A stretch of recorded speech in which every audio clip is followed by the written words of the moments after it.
Have you ever wondered why the quietest people seem to command the most attention? Why do those who suddenly disappear seem to grow larger in others' minds? Not smaller?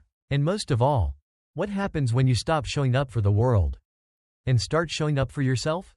There is a quiet kind of power in choosing absence, not as a way to run from others, but as a way to finally stop running from yourself. Most people miss this truth. The world doesn't reward the ones who are always available, it exploits them. It drains their energy, consumes their kindness, and mistakes their presence for weakness. When you're constantly saying yes, constantly replying, constantly giving, you're not seen as essential. You're seen as expendable. You become an option, not a priority. But something changes the moment you take your energy back. When you stop distributing your time like it's endless, everything begins to shift. Because absence, it's not weakness, it's gravity. And once you understand that, you'll realize that things begin to revolve around you. Number 1. The trap of constant availability. Society has trained you to believe that the more available you are, the more valuable you must be. Quick replies, showing up on demand, saying yes to everyone and everything.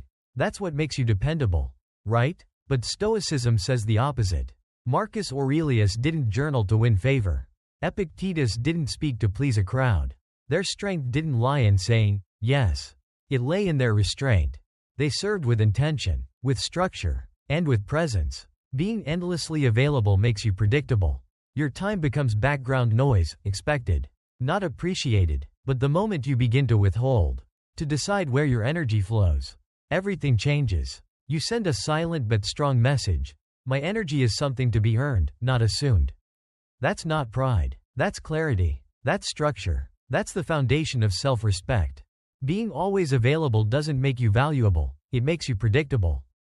Stoics knew this well. They served not to please, but with purpose and presence. Your energy isn't free. It must be earned. That's not arrogance. That's self-respect. Number 2. The respect that absence builds. Stoicism isn't about keeping distance, it's about acting with intention. When you make yourself less accessible, people begin to notice the true worth of your presence. Your words start to carry more meaning. Your silence becomes powerful. Your time becomes sacred. Why? Because in an age of noise, stillness stands out. In a world of overexposure, mystery has weight. When you pull back, curiosity grows. When you're not always within reach, people reflect more on your last words. They don't just hear them, they feel them. Epictetus once said, "It is impossible for a man to learn what he thinks he already knows." When you're always around, people assume they've figured you out. But when you're not, they start listening, they begin learning, and slowly, they begin to respect. Number 3. Emotional control through scarcity. Being less available isn't just about managing your time, it's about mastering your emotions. If every notification controls you, every call pulls you in, and every small crisis shakes you, then you're not living, you're reacting. Stoicism teaches, you either own your mind, or someone else will.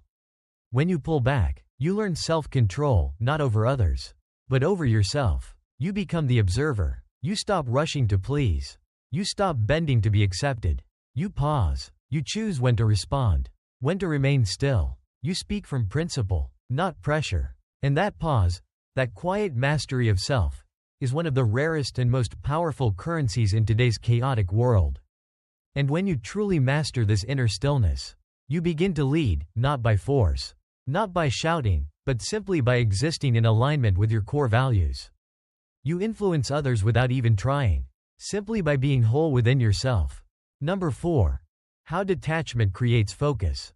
When you no longer make yourself available to everything, you suddenly become deeply available to what really matters, your purpose, your discipline, your inner life. Picture this: waking up and reclaiming your mornings from mindless scrolling. No more guilt-driven replies. No more wasting breath on explanations for those who never intended to understand. You would become unrecognizable, in the best, most powerful way. Stoicism is, at its heart, a process of removal. It's the art of cutting away what clouds you, so what matters can finally shine through. When you eliminate distractions, you make space, and in that space, clarity arrives. You weren't overwhelmed because life was too heavy. You were overwhelmed because you were too open to all the wrong things. Number 5. The fear of losing people versus losing yourself. Yes, some people will take offense when you pull back. Let them. They weren't connected to you. They were connected to your availability. Your free energy. Your constant yes. Let them go. Because the slow burn of always being available can be destructive. You lose touch with your center. You become everything for everyone except yourself. You abandon your boundaries, your stillness, your own becoming. And here's the beautiful twist. When you stop fearing the loss of others, they begin to fear losing you. Not because you're playing games, but because you've finally remembered your worth. Your value doesn't come from attention. It flows from alignment, from living with integrity, not obligation, from giving with intention, not surrendering to demand. Number 6. Rebuilding with intention. Now comes the challenge. Don't disconnect from the world out of bitterness. Reconnect with it through purpose. Stoicism doesn't teach isolation. It teaches discernment. It asks you to choose your presence with care. Say yes, not out of habit, but out of clarity. Say no, not out of coldness, but out of self-respect. You don't need permission to rest, to walk alone, to unplug. Take time for yourself without guilt. Let silence be your companion. Let solitude be your sanctuary.